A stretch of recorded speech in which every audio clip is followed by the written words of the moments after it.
train your brain to think and see like an interior designer would. Part 4, because if you're here, it's likely because you're interested in interior design or an interior design adjacent career, and I talk about that. Numbers 1 through 3, we talked about the earlier steps of how did we get here as the designer? How did we get from the before to the after? In this video, we are up to the specs were approved. If you don't know what the specs are, let me know in the comments and I can do another video on that, or you can go watch the old ones. Now that all of this was approved, if purchasing was a part of your package of what you're offering, of the services that you offer, you're going to go ahead and handle the purchasing now. You must have a proper purchasing tracker. Must.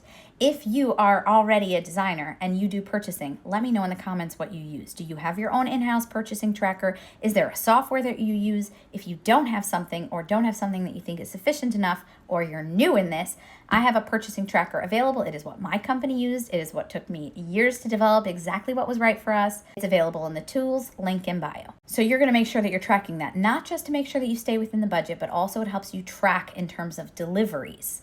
It also helps you when there's returns potentially. It also helps you make sure you're keeping track of taxes, and it also helps you with your markup if you're marking up. If you're doing purchasing and you're not marking up, why?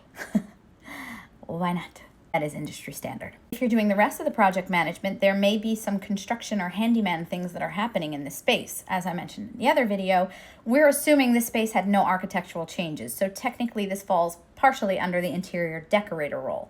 Interior designers are capable of doing more than just decorating, but for the sake of this video and the exercises we've been doing, this is what we're doing.